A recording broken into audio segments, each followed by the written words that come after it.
আমাদেরকে যদি আবার বলছি যদি অল্প কিছু সংস্কার করে ভোটার তালিকা নির্ভুলভাবে তৈরি করার ভিত্তিতে নির্বাচন সম্পন্ন করতে হয় তাহলে 2025 সালের শেষের দিকে নির্বাচন অনুষ্ঠান হয়তো সম্ভব হবে।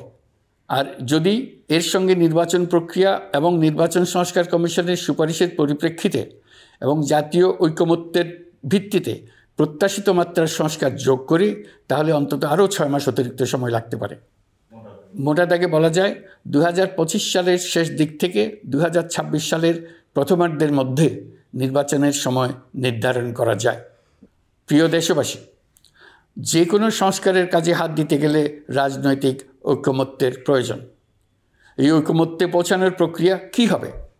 অন্তর্বর্তীকালীন সরকার এভাবে অগ্রসর হবার প্রস্তুতি নিচ্ছে। অন্তর্বর্তীকালীন সরকার প্রথম পর্যায়ে 6টি সংস্কার কমিশন গঠন করেছে। এরা শীঘ্রই চূড়ান্ত প্রতিবেদন পেশ করবে বলে আশা করি। আমরা এই 6 কমিশনের চেয়ারম্যানদের নিয়ে একটি জাতীয় ঐকমত্য গঠন কমিশন প্রতিষ্ঠা করার দিকে অগ্রসর হচ্ছি। এর কাজ হবে রাজনৈতিক দল সহ সকল পক্ষের সঙ্গে মতামত বিনিময় করে যে সমস্ত বিষয়ে ঐকমত্য স্থাপন হবে সেগুলো চিহ্নিত করা এবং বাস্তবায়নের জন্য সুপারিশ করা। যেহেতু জাতীয় ঐকমত্য প্রতিষ্ঠা করা অন্তর্বর্তীকালীন সরকারের অতি গুরুত্বপূর্ণ দায়িত্ব, তা বিবেচনা করে আমি এই কমিশনের চেয়ারম্যানের দায়িত্ব পালন করব। আমার সাথে এই কমিশনের সহসভাপতির দায়িত্ব পালন করবেন অধ্যাপক আলী রিয়াজ। কমিশন প্রয়োজন মনে করলে নতুন সদস্য কোঅপ্ট করতে পারবে।